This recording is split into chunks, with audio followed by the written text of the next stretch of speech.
Welcome to the Pencil Bob channel. I hope you enjoy my stories. Please like and subscribe, and hit that notification icon so you never miss out. Now on with the stories. I'm still incredibly frustrated as I sit down to write about the latest drama with our HOA. It's been a never-ending battle, and I'm at my wit's end. You see, my son is autistic, and he was born and diagnosed long after we moved into our current home. We thought we had found the perfect place, with a nice backyard and a sense of community. But little did we know, our HOA would become our worst nightmare. The issue started when I realized that our 42-inch vinyl fencing, which is the maximum allowed by our HOA, was no longer sufficient for my son's safety. He's a climber, and at 3 feet tall, he can easily scale the fence. I've seen him do it with ease, and it's terrifying. As a parent, it's my worst fear to think of him wandering off or getting hurt because of a lack of proper fencing. So I did what any responsible parent would do. I consulted with his doctors and therapists, and they all agreed that a taller fence was necessary for his safety. I gathered all the necessary documentation, including doctor's notes and letters from his therapists, and submitted them to our HOA. But to my surprise, they denied my request. They claimed that the 42-inch fence was sufficient, and that I couldn't make any changes to the exterior of my property without their approval. I was shocked and outraged. How could they possibly deny a request that was clearly made for the safety and well-being of my child? I tried to reason with them, explaining that my son's autism made him more vulnerable to wandering off or getting hurt. I showed them the doctor's notes, the letters from his therapists, and even videos of him climbing the fence. But they just wouldn't budge. They kept citing their precious rules and regulations and told me that I was SAL, short for crap out of luck for those who don't know. I was furious. How could they be so heartless and uncaring? Don't they have children of their own? Don't they understand what it's like to worry about your child's safety every single day? I felt like I was talking to a brick wall, and it was infuriating. As I delved deeper into the issue, I realized that our HOA was more concerned with aesthetics than with the well-being of its residents. They were worried that a taller fence would ruin the look of our neighborhood, and that it would decrease property values. I couldn't believe it. Were they seriously suggesting that the appearance of our neighborhood was more important than the safety of my child? I've had enough of our HOA and their draconian rules. I've decided to take matters into my own hands and hire a lawyer to fight for my son's right to a safe and secure environment. It's ridiculous that I have to go to such lengths just to get a taller fence, but I'm willing to do whatever it takes to protect my child. As I look around our neighborhood, I see all the amenities that our HOA is so proud of. The pool, the park, the clubhouse, they're all just empty promises. Half of them are always closed, and the ones that are open are usually overcrowded and poorly maintained. And to top it all off, our HOA has a habit of awarding contracts to their own friends and family members rather than putting them out to bid. I'm not the only one who feels this way. I've talked to many of my neighbors, and they're all fed up with our HOA's antics. We're all paying thousands of dollars in dues every year. And what do we get in return? A bunch of useless rules and regulations and a bunch of self-serving bureaucrats who only care about lining their own pockets. I wish HOAs were illegal. I really do. They're a relic of a bygone era, and they only serve to stifle individuality and creativity. If I wanted to live in a cookie-cutter neighborhood with a bunch of rules and regulations, I'd move to a gated community. But I didn't sign up for that. I signed up for a community that cares about its residents, and that puts their needs above all else. As I sit here, frustrated and angry, I know that I'm not alone. There are thousands of people out there who are going through the same thing, fighting against their HOAs for the right to make changes to their own properties. And I know that I'll keep fighting, no matter how long it takes until my son has the safe and secure environment that he deserves. But for now, I'm stuck in this never-ending battle, fighting against a system that seems designed to thwart me at every turn. I'll keep writing letters, attending meetings, and hiring lawyers until my son's safety is guaranteed. And even then, I'll keep fighting because I know that there are others out there who are going through the same thing. It's a never-ending cycle of frustration and anger, but I won't give up. I won't give up until our HOA is held accountable for their actions, and until my son has the safe and secure environment that he deserves. Each day that passes, I find myself more determined. The initial shock and disbelief at the HOA's refusal have turned into a burning resolve to protect my child. I've spent countless hours researching HOA regulations, reading through pages and pages of legal jargon, and talking to other parents in similar situations. It's astonishing how many families are trapped in the same nightmare, fighting for basic modifications to ensure their children's safety. One of the hardest parts of this battle has been seeing the impact on my son. He doesn't understand why he can't play freely in our backyard anymore, why we have to keep such a close eye on him, and why his safe space feels so restricted. It's heartbreaking to see his confusion and frustration. Every time he attempts to climb the fence, I feel a pang of fear, knowing that the HOA's refusal to allow a taller fence is putting him at risk. The emotional toll on our family has been significant. My partner and I have had countless sleepless nights, worried about what could happen if we don't get the approval for a taller fence. We've had heated discussions about the best course of action, the costs of hiring a lawyer, and the potential fallout from taking legal action against the HOA. It's not a decision we've made lightly, but every time we look at our son, we know it's the right one. There have been moments of hope too. A few neighbors have come forward, offering their support and sharing their own stories of frustration with the HOA. It's been comforting to know that we're not alone in this fight.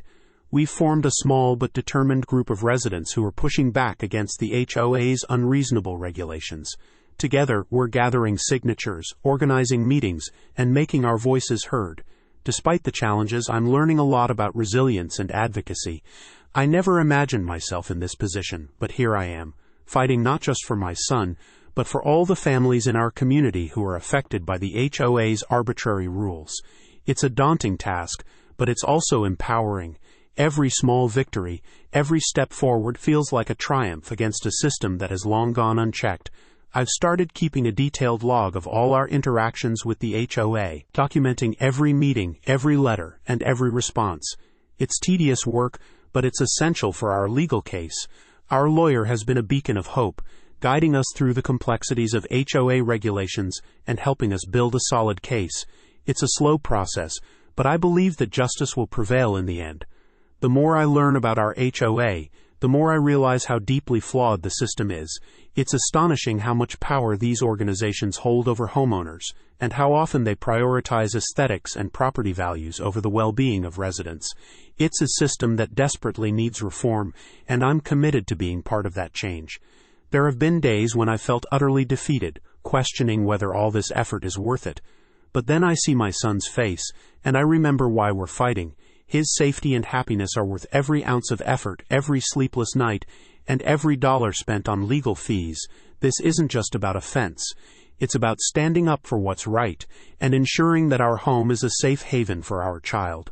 As I sit here, pouring my frustrations onto the page, I feel a glimmer of hope. We're not there yet, and the road ahead is long and uncertain, but we're making progress. Our voices are getting louder, our resolve is growing stronger, and we're building a community of support that will not be easily silenced. This battle with the HOA has been a harsh awakening to the realities of homeownership and the complexities of living in a community governed by an HOA, but it has also been a powerful reminder of the strength of parental love and the lengths we'll go to protect our children. No matter how long it takes, no matter how many obstacles we face, I know we'll keep fighting until our son has the safe and secure environment he deserves. In the meantime, we're doing our best to adapt. We've installed alarms on all our doors and windows to alert us if our son tries to leave the house. We've set up additional barriers within our yard to create a safer play area for him.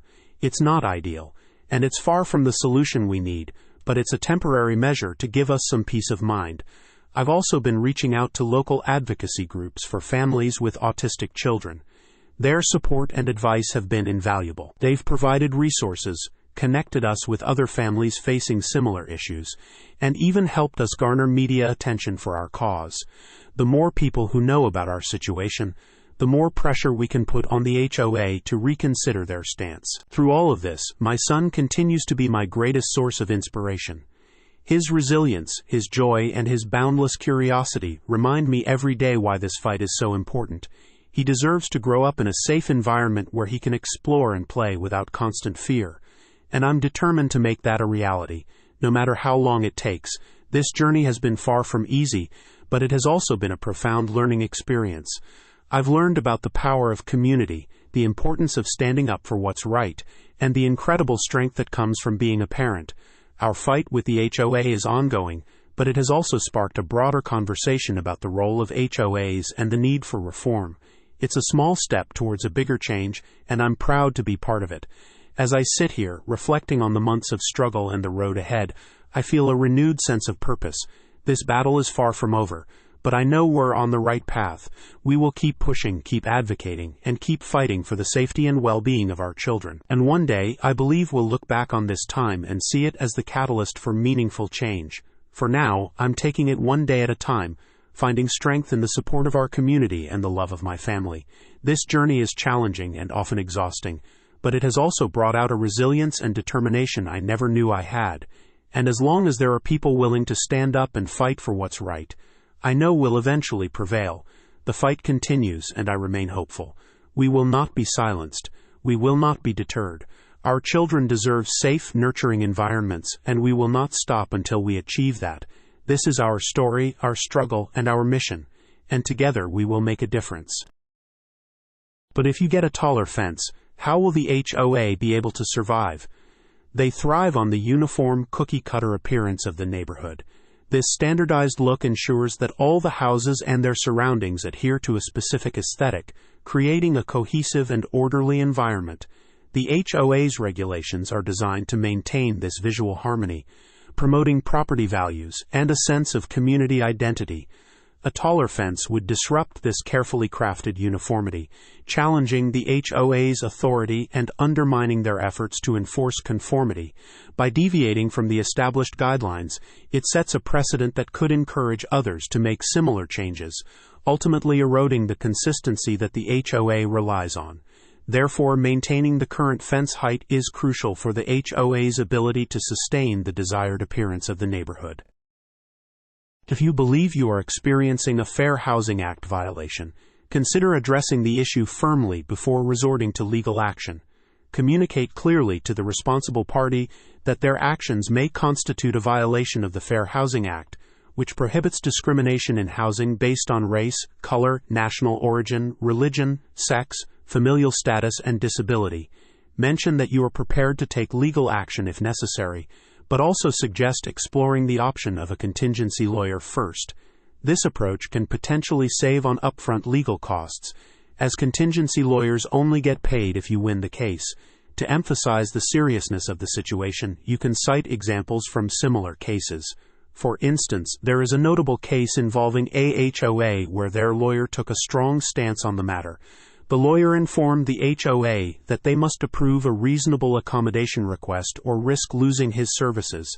This shows that legal professionals recognize the importance of complying with the Fair Housing Act, and that failure to do so can have significant consequences. Such an example can strengthen your position and demonstrate that you are aware of your rights and the potential legal implications for non-compliance. Discuss with your attorney and ask them if the board's actions here constitute negligence, and open the individual directors to be named in the suit. Then have them draft and send a demand letter to show them you're serious. Failure to know the laws coupled with a refusal to consult with an attorney seems like willful ignorance. The board will ultimately either allow the accommodation or you'll have to sue. If you have to sue, the HOA will end up paying for their own defense and, if granted with the judgment, your attorney fees. Ultimately, that's coming out of your HOA dues. But if the directors are negligent, you may be able to spread more of the cost to them as individuals.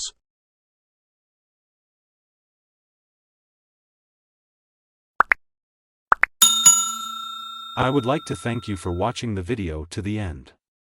To encourage us to make more videos, please like, subscribe, comment, as well as share. Check out this other video if you haven't already.